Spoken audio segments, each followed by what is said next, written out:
Hi guys, I hope you're doing really well and practicing radical self-care. There is a little bit of a jackhammer going on in my neighborhood because they're drilling for doing some plumbing, so excuse the noise.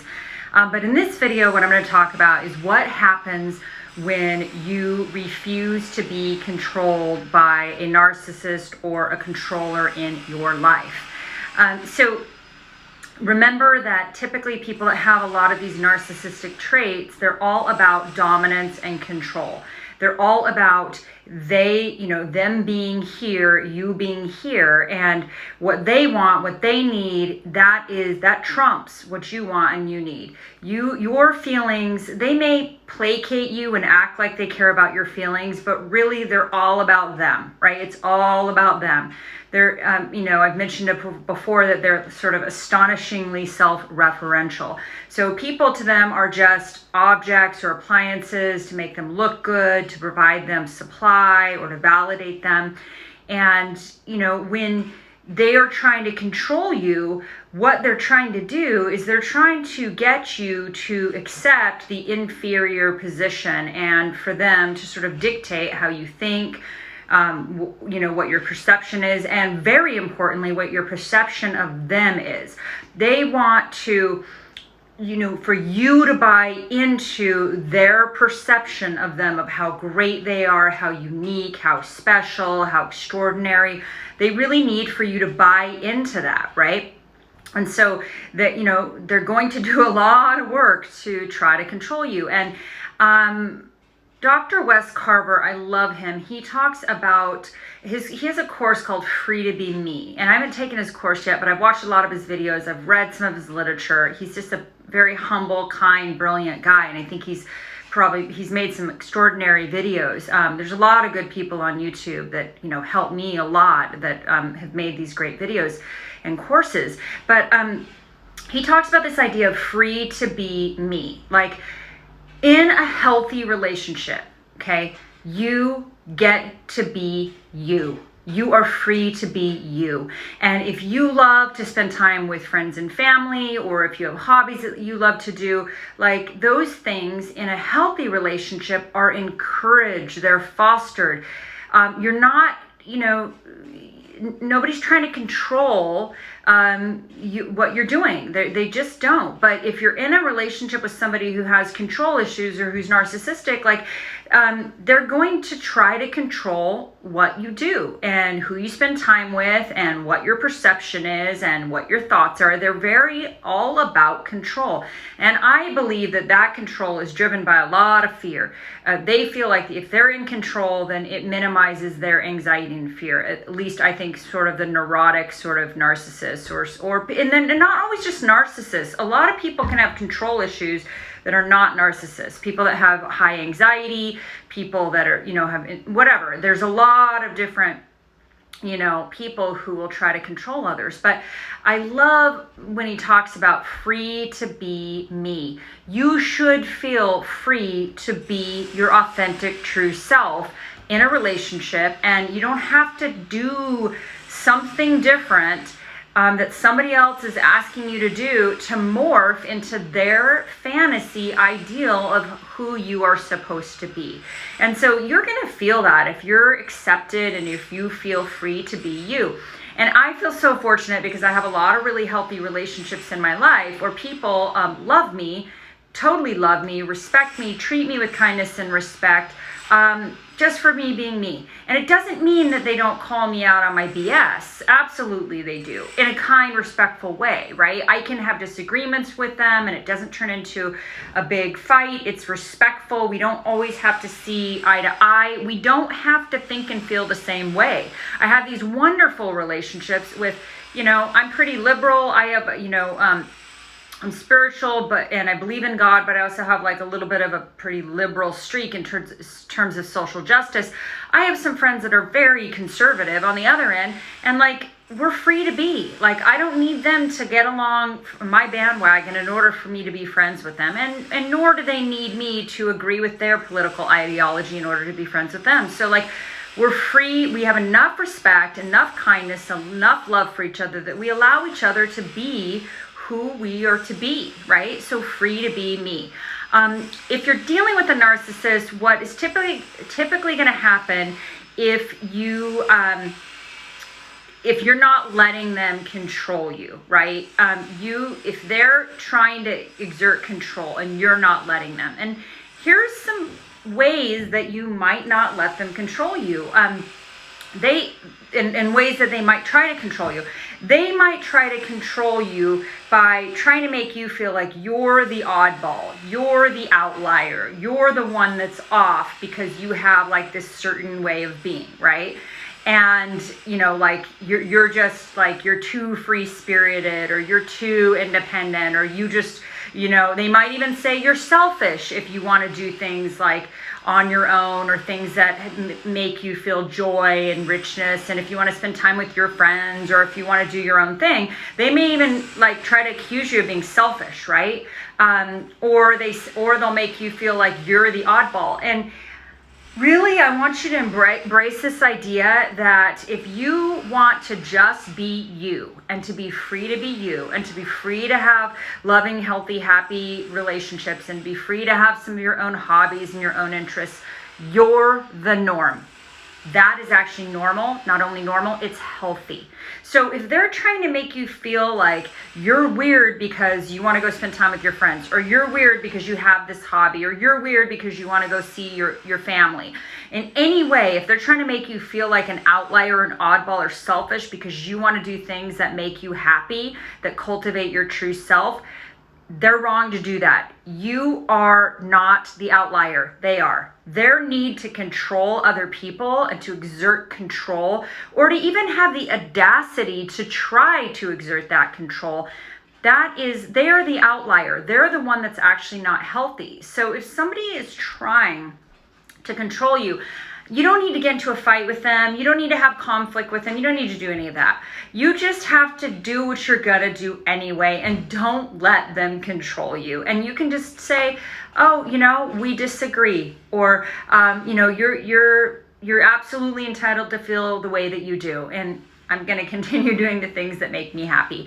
And this can be very hard, because if you're already bonded with them, if there's already some trauma bonding going on, or if you have codependence insecurities, you maybe want to people please and accommodate and all of that. But like, it is so important that you hold on to yourself.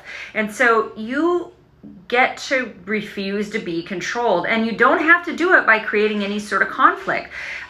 What a narcissist might try to do is, if you're not towing the line and going along with their control issues and going along for their show, what they want, and you changing your behaviors to make them happy, like if you're not going along with it, they might first use a lot of like love bombing and like, oh, we're going to do this great thing and we're going to do that great thing and right? But then what they might do if you don't go along with it is they might start trying to bully you or shame you or make you feel like the oddball. And I would say, like, you do not need to get into anything with them. You just say like, oh yeah, I'm going to go do this thing, and do it anyway. And you do not need to give them a bunch of information. And this can be kind of difficult if you're in a relationship with one, like if you're married to one or you're living with one. But I think from a lot of the stuff I've read, it's good just to like, you don't actually need to give them a ton of, don't tell them the stuff that you have going on. Don't tell them about your schedule, about what's going on in your life. It's actually okay to just be like, you know what? Do your thing, because nobody has the right to control you. And it is not a healthy practice. It is very dysfunctional. And you get to be you. You get to do the things that make you happy in this world. And I'm not suggesting that if you're in a married relationship that you should go off and be having sex with people if you've agreed to be monogamous and you're just free to be you and do whatever you want to hurt people. That is definitely not what I'm suggesting. But I'm talking about, the decent moral things that you're doing to do self-care, to do self-love, to take care of yourself, that make you happy. And it's really important that you maintain your outside friendships, you cultivate these outside friendships, make sure they're healthy and rich. So then if you come along and happen upon a narcissist, you're going to have this amazing contrast of all these normal, healthy people that allow you to be you and you allow them to be them.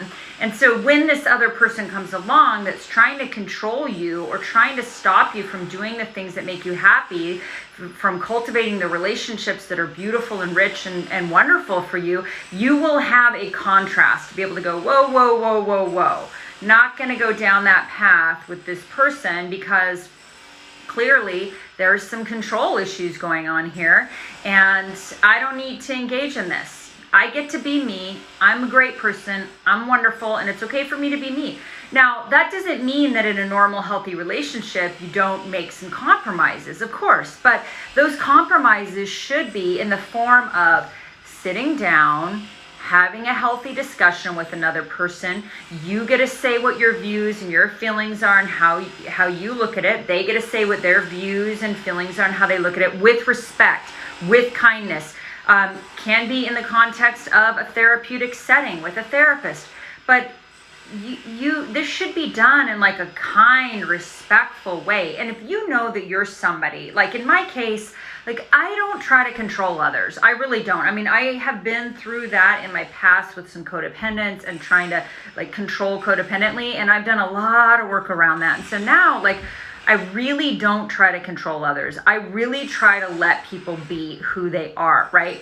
And if how they are is uncomfortable for me, well, I can remove myself from situations. I can limit my contact with them, but I don't try to control people. But I'm also very sensitive to somebody trying to control me, right? I just don't want to be controlled, and nor should I. Like, you know, that's different than, you know, having a healthy compromise in a relationship. That's possible, but that should be done with kindness, respect, where both people feel that their feelings are taken into consideration and respected, and that they are, you know, it's in a very calm sort of discussion around like, okay, let's negotiate this next thing. What do you want? What do I want? Let's meet somewhere in the middle. Let's do that, right? But so instead of what you might see if you're with a toxic controller, which is them trying to bully you or shame you or make you feel like you're the outlier for wanting to just be who you are, right? They might do a lot of those tactics. And if anyone's trying to shame you for, you know, connecting with your friends and family or doing things that make you happy or doing hobbies that you've done for your whole life and you love, like if anyone's trying to either shame you, guilt you, control you, or bully you into doing it their way, that is an issue. And so a lot of times you'll see with these controllers is that they will use bullying tactics to get their way. And I would say if somebody's doing that, like you can just remove yourself from that situation. You absolutely do not need to give into any sort of bullying tactics. It's probably just not going to work. So I hope this video helped you. And yeah, controllers in your life, don't give them very much information. Do not ask for permission. You do not need to ask people for permission if you're a grown-ass woman or man. You just don't. And so this idea that you have to go ask somebody for permission in order to do things that are healthy, that are good for you, that are wonderful. Like you shouldn't have to ask a grown adult for permission to, you know, go take a shower or whatever. I mean, I'm exaggerating here, but like you don't actually have to get, so with a lot of times with narcissists, they're going to try to train you into asking them for permission before you do something. And that is absolutely not something that adults should have to do. Certainly is not. It's one thing to negotiate things together, to work things out, to find compromise, to let each other know in advance, like here's some plans I have, this is what I was thinking of doing. That's fine. But asking for permission before you do something, that's something kids do, not adults.